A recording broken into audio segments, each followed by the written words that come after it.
Because when you know the truth, the truth will set you free. You will better behave towards it so that you can gain the people's confidence. You need to know so you gain the people's confidence. One, I need to say that in terms of advocacy, the Southwest Northwest Women's Task Force went to the streets.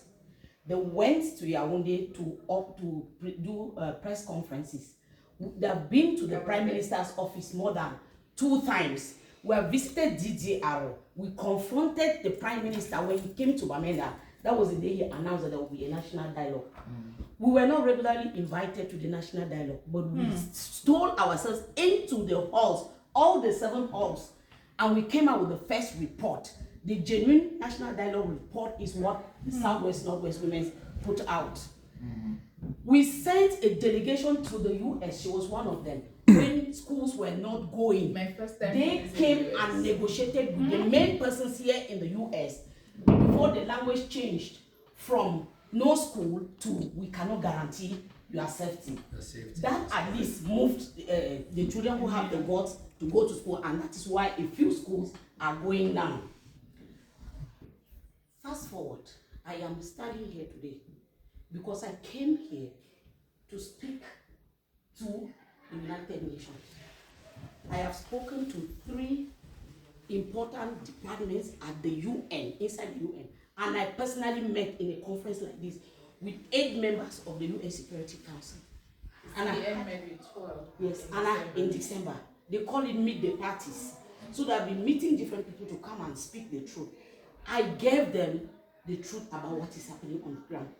And it was confirmed with the immediate announcement when the BBC announced that Cameroon has been placed as the most neglected displacement crisis by Norwegian Refugee Council. That announcement came when I was in the office of the lady in charge of sexual violence.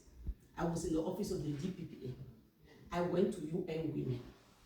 I met 8. It was planned. I was physical, and 4 members of our team were online.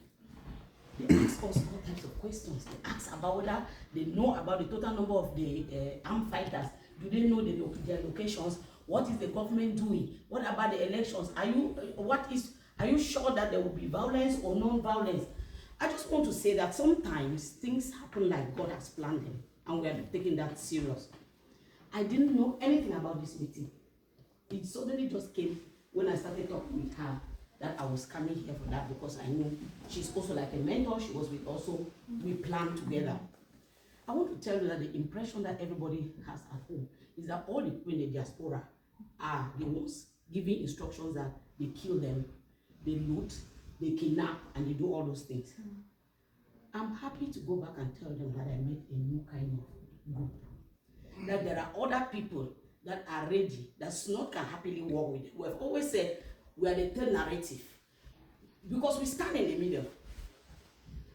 The government, we are living in the country. They are the ones that are providing whatever, whether it's enough or not for us. The ambas are our husbands and our sons. So we stand in the middle and we try not to hurt A or B.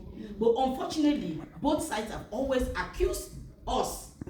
It's either the government says we are hiding the ambas because they are our children, or the amber says we are black legs. The government has sponsored us. You get to come here. You get 90 seconds. Good. So, my dear meet up, please. This is not even something she flew all from away from Cameroon. Please.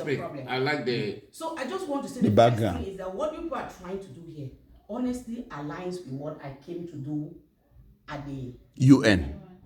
And what has changed is that we have shifted from just acting in dispersed rounds to sitting down and doing something constructive. The time that I've taken to come up with this paper, we took like 2 weeks back and forth. I did the same and finally came up with the paper that I was presenting was not just any kind of paper. It was structured. It was well structured like this one. And I'm just saying that this is a wonderful coincidence. Everything being equal, there's an Onuka meeting tomorrow. We expect that the people who attended or to whom we spoke, who will be in that meeting tomorrow, should be able to bring up something. We are praying that towards October. Yes. Towards the election. No, all the other meetings that will be holding at the UN, that somebody should be coming in to mention something about Cameroon based on what we have described that is happening. We cannot be against each other. So sometimes when some of you look at us or when we want to talk and we answer in a way, it looks like we cannot be fighting each other. We are coming from the ground. We are the ones feeling the pinch. We are the ones who don't sleep.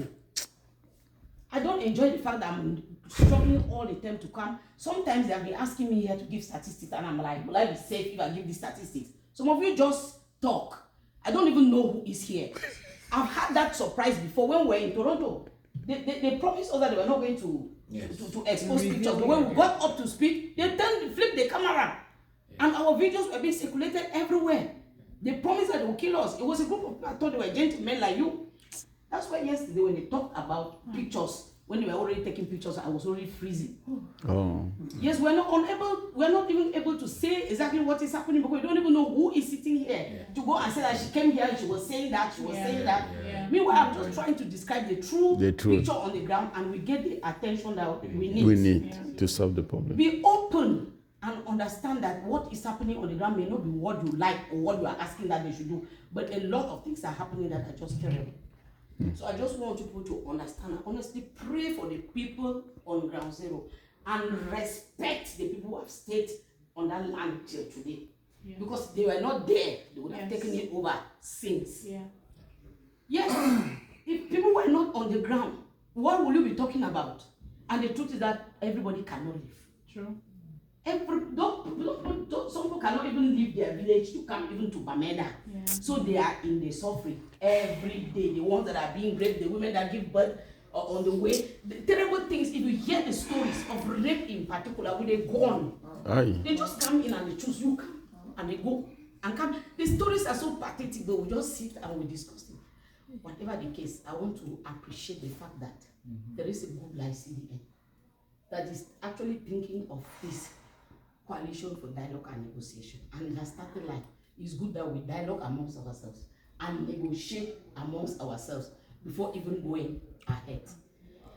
My prayer is that we should look for ways and bring in every other person that is not here. Let you people be seen for once like acting like one person, one body, like one body. This initiative is beautiful.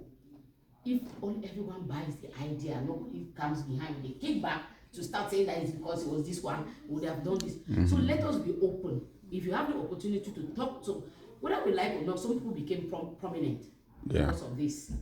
And then we will need to bring them into the game, whether we like or not. We need to bring them. And so we need to also do advocacy with them to let them understand that the dynamics have changed. And a smart person must change the way you play or think. They must bring them in. It's a good thing that we are doing. You are already doing very concrete things. You have people whose profiles speak for themselves and have done so many things. That is something that you'll be bringing to the table. That is strong. Please let's focus on the positive, on what is working, and then not what is not working. Amen. Woo! What a speech. Thank you. Excellent. Thank you for the work that you're doing. Thank you. I'm going to do fundraising. Don't you have